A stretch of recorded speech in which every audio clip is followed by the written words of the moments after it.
noches, doctor. Continuando con la exposición sobre el análisis del Código Napoleónico y la Revolución Burguesa. Bien, Napoleón Bonaparte, en una de sus frases, desde el desierto de Santa Elena, dijo: mi verdadera gloria no consiste en haber ganado 40 batallas. Waterloo borrará el recuerdo de tantas victorias. Lo que nadie borrará es aquello que vivirá eternamente en mi Código Civil. El Código Napoleónico. El Código Napoleónico es el Código Civil de Francia. Se llama así porque fue aprobada y publicada en el año 1804, siendo por aquel entonces Napoleón Bonaparte primer cónsul de Francia. Este Código Civil es de gran importancia para el resto de los códigos civiles del mundo occidental. Asimismo, representó el fruto de un largo proceso orientado a la unificación legislativa, y a la vez se convirtió en una fuente de inspiración para posteriores codificaciones a nivel mundial. Un reflejo de las ideas transmitidas se lee en el Código Civil de Francia, llamado de forma común el Código Napoleónico. De ahí que tenga interés en este artículo. De este modo, puedo explicar cómo el estudio de la historia puede tener visiones ajenas a lo militar, quizás no tan interesantes para muchos públicos, pero sí importantes para conocer mejor la sociedad y la legislación actual, y finalmente, ver la influencia de los hechos pasados en nuestra vida, nuestras leyes y nuestra visión como mundo. Por otro lado, el Código Napoleónico agrupó las reglas propias del comercio marítimo y terrestre en un solo cuerpo legal. Con ello, el derecho mercantil dejaba de ser un derecho subjetivo para convertirse en un derecho objetivo. Se facilitaba así los intercambios mercantiles y se liberaba, en cierto modo, la economía. También fue importante que se remarcara que la ley debía ser escrita y expresada en forma más clara posible para que los ciudadanos pudieran entenderla. No menos importante, resultó también la legislación en materia comercial y económica. La estructura del Código Civil francés de 1804 está influida por el Código Justiniano del siglo VI después de Cristo. Este código dividía la ley en tres apartados principales: personas, objetos y acciones. De forma similar, el Código Napoleónico dividió la legislación en 4 secciones principales: las personas, la propiedad, la adquisición de la propiedad y el procedimiento civil. En total, para contar toda su legislación, se redactaron 2.281 artículos. Mediante este Código Civil se consolidaba el espíritu revolucionario de la burguesía. Existía libertad económica y personal, igualdad ante la ley, carácter individual de la propiedad, matrimonio civil y divorcio. El Estado tenía un carácter laico y las leyes religiosas no tenían cabida en el terreno estatal. Era la prueba de la separación definitiva entre la Iglesia y el Estado. Bien, ahora pasaremos a la revolución burguesa o revolución liberal, llamadas revoluciones burguesa o revolución liberal, al cambio violento o radical de las instituciones políticas de una sociedad llevada a cabo por la burguesía. Esta se ha ido sucediendo a lo largo de la historia, desde la Baja Edad Media, aunque el término revoluciones burguesas se centra en una serie de ciclos revolucionarios que tuvieron lugar a final del siglo XVIII y principios del siglo XIX. Las primeras revoluciones burguesas. La burguesía nace, como hemos dicho, durante la Baja Edad Media. Era una clase social que habitaban en los burgos, ciudades, y que gozaban de una serie de privilegios laborales. Reconocidos. Para entender este término en la Edad Media, debemos recordar cómo estaba dividida los estamentos, la sociedad en el periodo histórico. La llegada de la Ilustración. Para poder entender qué fueron las revoluciones burguesas, debemos hablar primero de la aparición de un nuevo movimiento cultural e intelectual que surgió en Europa, promovida por los intelectuales como Hume, Voltaire y Rousseau, quienes se opusieron finalmente al absolutismo imperante basándose en 3 ideas fundamentales: la razón, la igualdad y el progreso.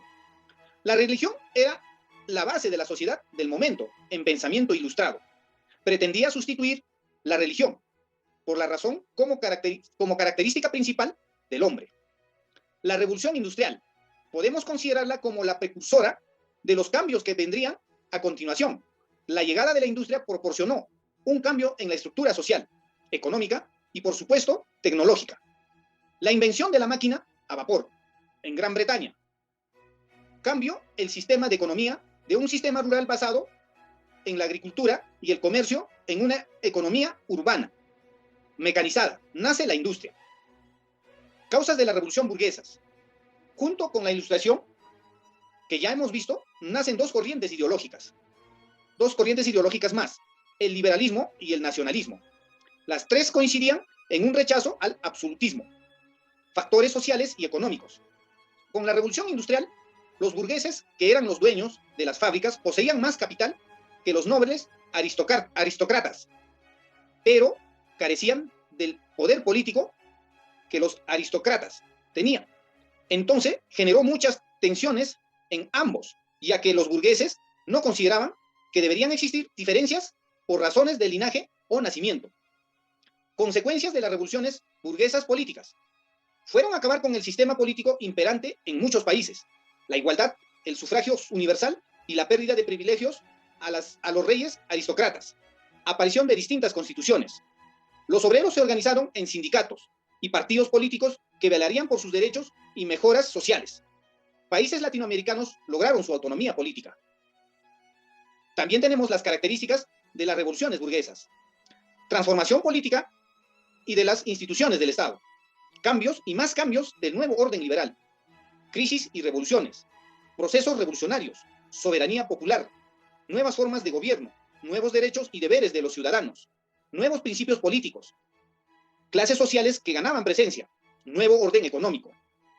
Se considera que las revoluciones burguesas finalizaron con la revolución de 1917 en Rusia, donde ganó protagonismo la clase obrera. Bueno, doy pase a mi compañero para que concluya la exposición. Bien, a ver, siguiendo con la exposición, ahora vamos a realizar la comparación del Código Napoleónico con el Código Venezolano.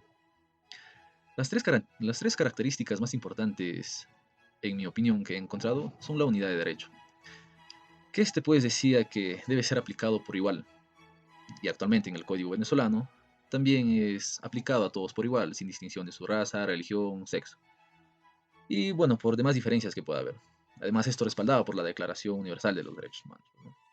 Otra de las características es la independencia del derecho, que se separa los tres poderes, judicial, ejecutivo y legislativo, de igual forma en el Código venezolano. Esto a raíz de una teoría donde se materializa, y quien lo hace pues es el filósofo político y francés, el barón de Montesquieu, quien en 1748 escribió su libro El espíritu de las leyes, y ahí es donde identifica estos tres poderes pues, ¿no? que actualmente nosotros conocemos. Y una de las más importantes es la unidad de la fuente.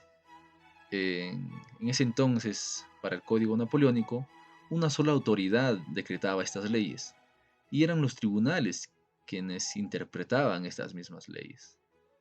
Sin embargo, en la actualidad, en casi toda América Latina y en cualquier otro país, las fuentes del derecho son la ley, la jurisprudencia, la doctrina, el acto jurídico, los principios generales del derecho y la costumbre.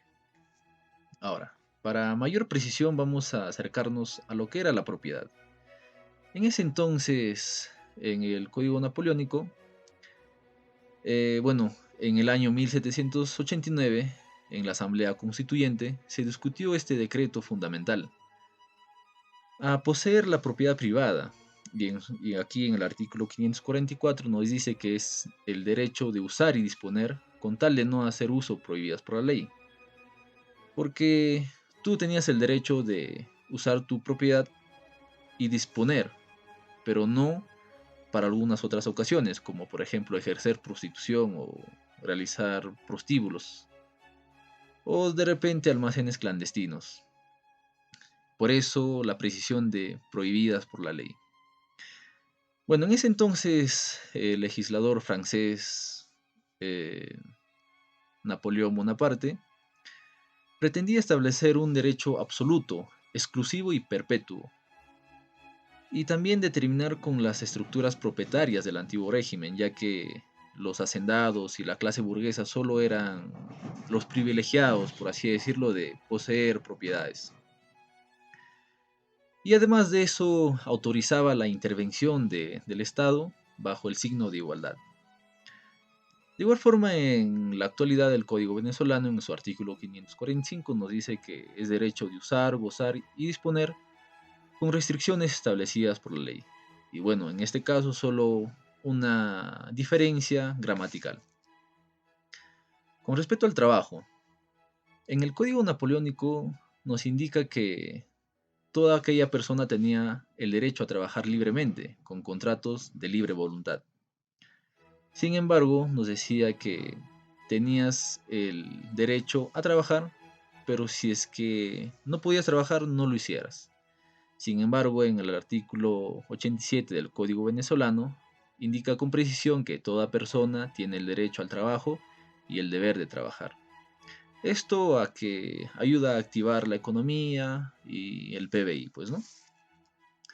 Con respecto a las mujeres, en ese entonces, en el Código Napoleónico, las mujeres eran privadas del derecho y debían obediencia al marido. Además, debían seguir al marido a todas partes. Sin embargo, en la actualidad, en el artículo 54, nos dice que ninguna mujer, y con mayor precisión persona, podrá ser sometida a esclavitud o servidumbre, siendo así y colocando de esa forma a la mujer en el mismo peldaño que al varón. También hay una comparación respecto al divorcio, donde el marido podía divorciarse por adulterio, y en su caso más extremo, si el marido fuese infiel a su mujer, este solo pagaría una multa, una sanción.